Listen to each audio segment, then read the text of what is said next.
Hello friends, जय माता दी। दोस्तों, जय शनिदेव। हम बात करने वाले हैं आज शनिवार व्रत कथा की। दोस्तों, अग्नि पुराण के अनुसार शनि ग्रह की मुक्ति के लिए मूल नक्षत्र युक्त शनिवार से आरंभ करके 7 शनिवार शनि देव की पूजा करनी चाहिए और व्रत करना चाहिए। दोस्तों, व्रत कथा बताती हूँ आज आपको। एक समय में स्वर्ग लोक में सबसे बड़ा कौन, इस प्रश्न पर 9 ग्रहों में वाद विवाद हो गया। निर्णय के लिए सभी देवता देवराज इंद्र के पास पहुंचे और बोले, हे देवराज, आपको निर्णय करना होगा कि हम में से सबसे बड़ा कौन है।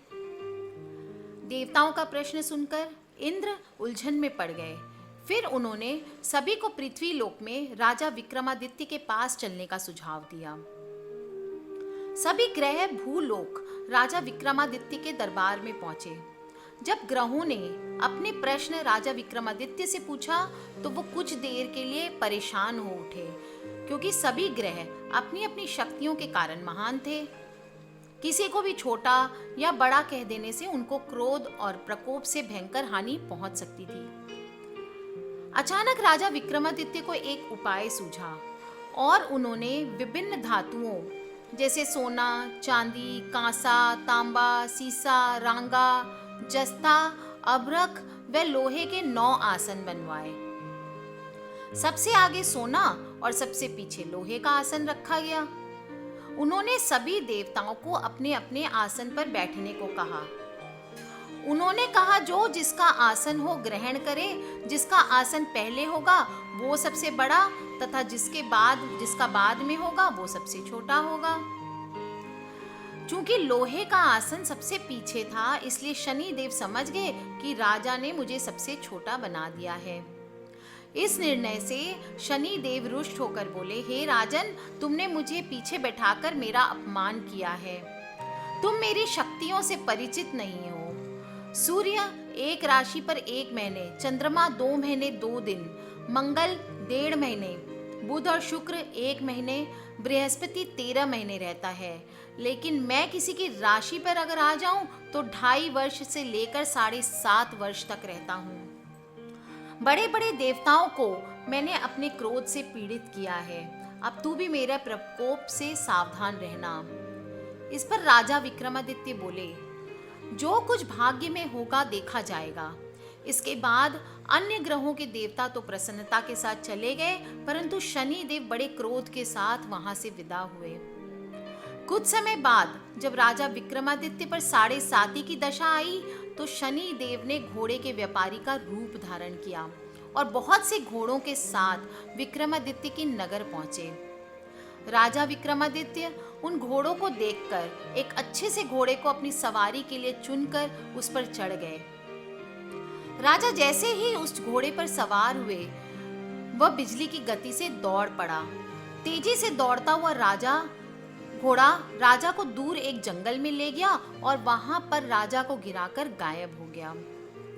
राजा अपने नगर लौटने के लिए जंगल में भटकने लगे, पर उसको कोई रास्ता नहीं मिला। राजा को भूख प्यास लगाई। बहुत घूमने पर उन्हें एक चरवाहा मिला।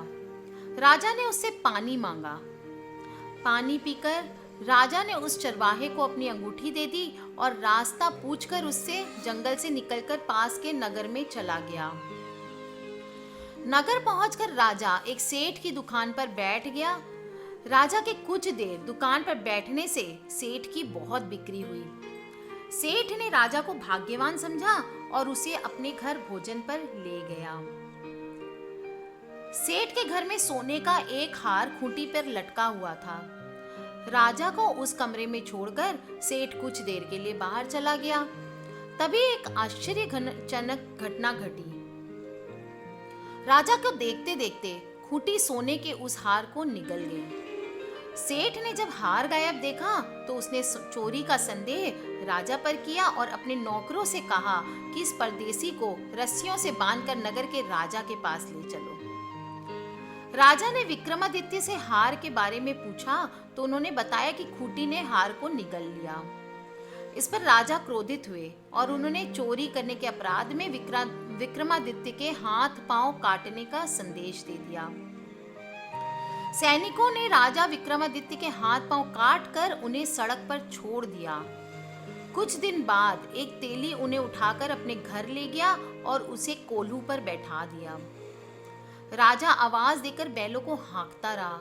इस तरह तेली का बैल चलता रहा और राजा को भोजन मिलता रहा।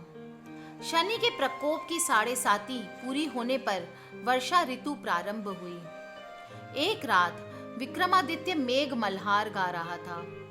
तभी नगर की राजकुमारी मनभावनी रथ पर सवार होकर उस घर के पास से गुजरी। उसने मल्हार सुना तो उसे अच्छा लगा और दासी को भेजकर गाने वाले को बुला लाने को कहा। दासी ने लौटकर राजकुमारी को अपंग राजा के बारे में सब कुछ बता दिया।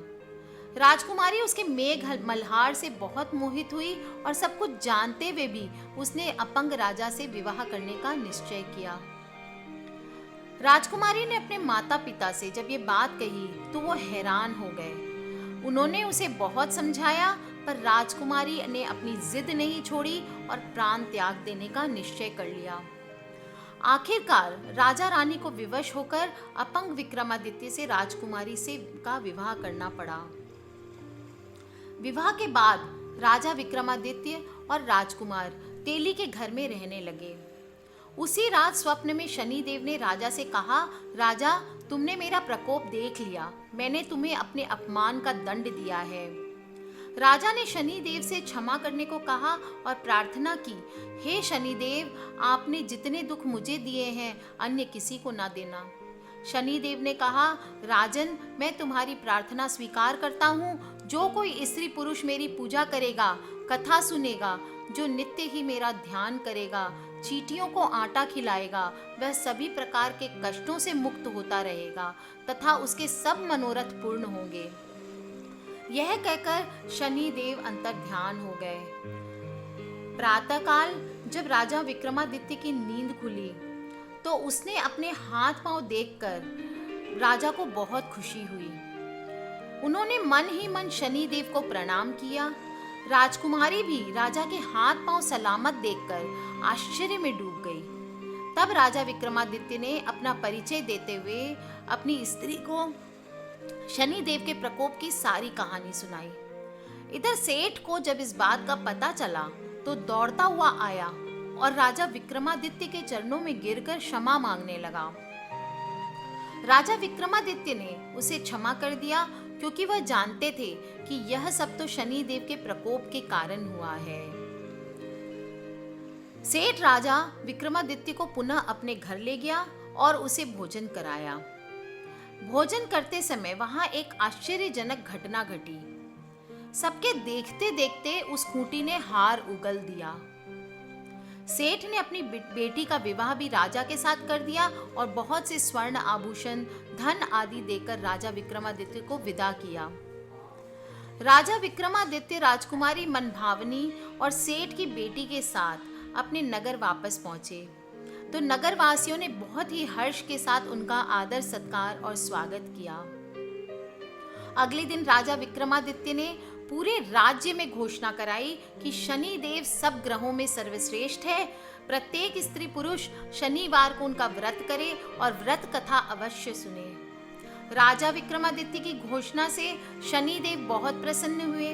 शनिवार का व्रत करने और कथा सुनने से शनिदेव की अनुकंपा बनी रहती है और जातकों के सभी दुख दूर होते हैं।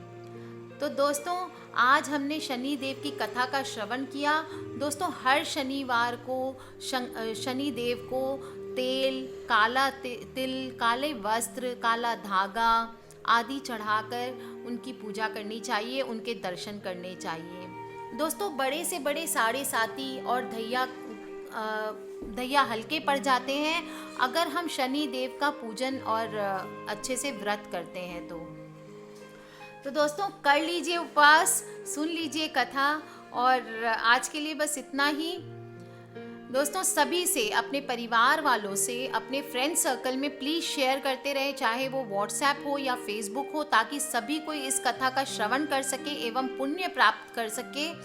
दोस्तों, सब्सक्राइब करके रखें ताकि हमारे आने वाले वीडियो से आप कनेक्टेड रहें। शनि के उपाय के लिए अगर आपको कुछ जानना है तो आप मुझे वीडियोस के नीचे लिख के पूछ सकते हैं, मुझे ईमेल कर सकते हैं। मेरी ईमेल आईडी है brijnari@gmail.com। आज के लिए बस इतना ही दोस्तों। जय शनिदेव और जय माता दी।